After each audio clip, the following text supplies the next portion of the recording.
Family Guy used to be a great show, but in its later seasons it went downhill. Modern Family Guy is hit or miss. Some episodes are downright awful, while others are really good. However, what if I told you that Family Guy has the power to redeem what nearly became a bad episode?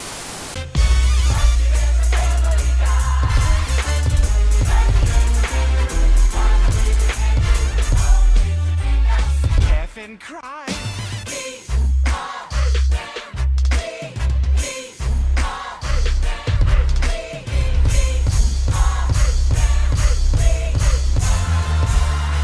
Everything better with two whips.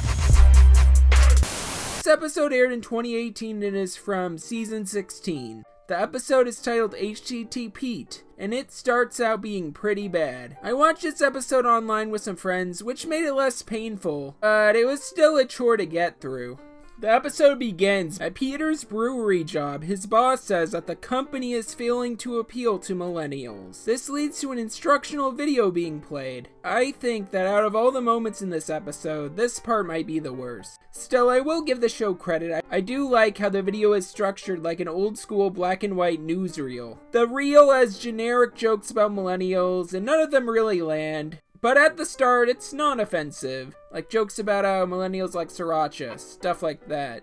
Also, a parrot having a lot of Instagram followers. That's pretty funny. The worst joke of the bunch has got to be the one making fun of trans people. The joke is that this trans guy got accidentally misgendered by the announcer, and that he got fired for that. This joke really doesn't land. This reminds me of the I identify as an attack helicopter jokes that used to be on meme sites at the time. Like, geez, get better material and stop using trans people as a punchline.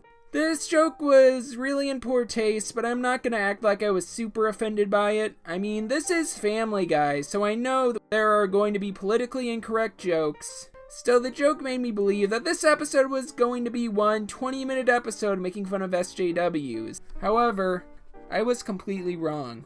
Anyway, the setup for this episode is that the brewery gets a new millennial social media manager named Hammer. The joke is that he's entitled and won't thank his boss for his job. Also, he has a bunch of triggers. Isn't that hilarious? Long story short, trigger warnings are not a joke. This joke is, in a way, a repeat of the trans joke, in that Hammer gets a guy fired for asking what his trigger warnings are, which turned out to be one of his triggers. The thing that is important to acknowledge is that people go through actual trauma, and certain phrases remind them of that stuff and make them anxious. But still, this is the kind of joke one would expect from Modern Family Guy. This is a lazy joke. I wouldn't say I'm super offended, but it's just not funny. It's just a boring joke. It's just very, very, very cliche. Like, I've heard this joke a bunch of times. The episode starts out pretty cliche. Hammer comments on the board's lack of diversity, which is another joke I didn't find that funny. Still, there are a few jokes at the beginning that are funny. For example, Hammer asks Peter if a celebrity follows him on Twitter, which leads to Peter saying this hilarious response. Hey, does Tay Diggs follow you on Twitter? No, but Kraft Singles does. Anyway, Hammer takes a group selfie and he invites the board members to see his band perform live. The joke is that they are shouting hey in unison. Then a horse says that this is his favorite song. I actually like this joke. Peter doesn't understand why the horse liked the song, but then on the way driving home he realizes the punchline of the joke. While there were some funny jokes, I felt like this episode was still not redeemable if the millennial plotline continued. What follows is that Peter uses Hammer's vape and is transformed into a millennial. There's also a character named Darth Vapor. The pun is alright, but I don't find the character all that funny. It doesn't land as well as the horse joke did for me. Anyway, Hammer and Peter go to Coachella together and become friends. Hammer tries to teach Peter how to be cool. The first half of the episode mocks millennials.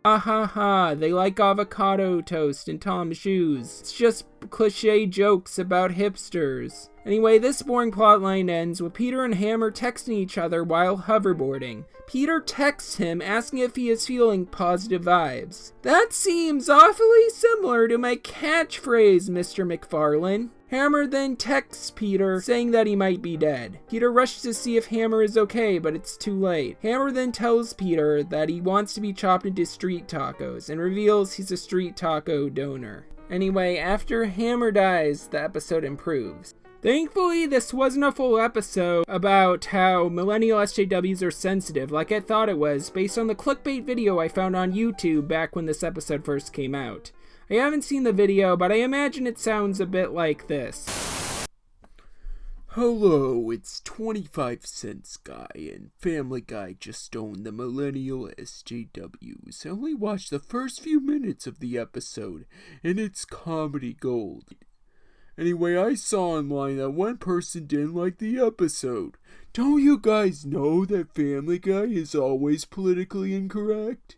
You guys are crybabies. Ha ha ha. Family Guy is the funniest show in the world. Anyway, I want to state that this episode so far was really out of touch. These writers just don't understand millennials that well. For one, young adults aren't completely entitled, and two, it's just good manners to respect people's pronouns and triggers. This episode really misrepresents this generation of young adults. This episode feels really dated. I am not really that offended by the first half of this episode, as I mostly found it boring. But thankfully, the millennial plotline dies along with Hammer. Anyway, at Hammer's funeral, Peter's boss makes him head of social media. Following that up are some funny jokes. For example, there's a parody of the Avengers called The Offenders that features Bill Cosby and Kevin Spacey. The funniest part of this gag is that Harvey Weinstein plays the role of the Hulk. After that airs on TV, Peter and the gang brainstorm ideas. Peter then comes up with the idea of making a 6-second talk show, because young people have low attention spans. 2 years after this episode, Quibi came out. I wonder how that streaming service did.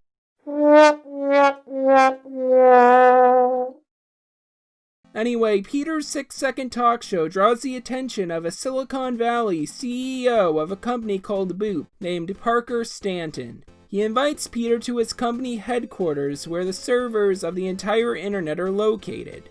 Mistaking the server room for a bathroom with high-tech Japanese toilets, Peter urinates on it. Peter then gets kicked out from Boop for shutting down the entire internet. This is when the episode gets great. The internet shuts down and chaos starts happening. To cope with the internet being gone, Peter does crazy things. For example, he staples paper to a bird, which quickly dies because he misses Twitter. The neighborhood cats find it cool that he does that because they eat birds. Peter then fills his house with fake pop-up ads as he tries to show Chris a clickbait article. He also pretends to be Quagmire's GPS app. But the best joke of the entire episode is that Peter hired a bunch of black teens to loop around him after giving people mild burns. He makes fun of Joe not being able to walk, and then this happens.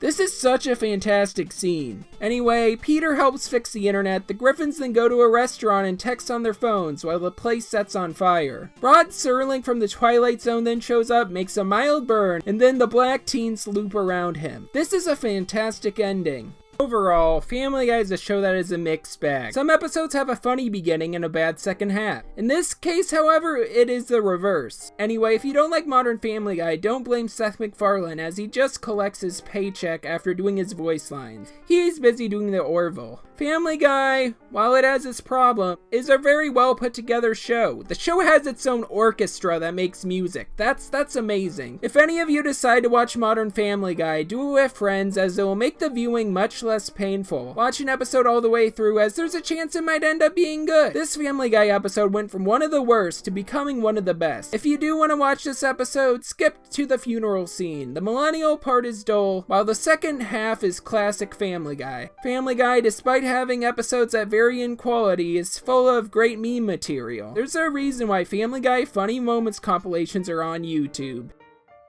Anyway, this has been ShadeX, and I hope you all feel nothing but good vibes.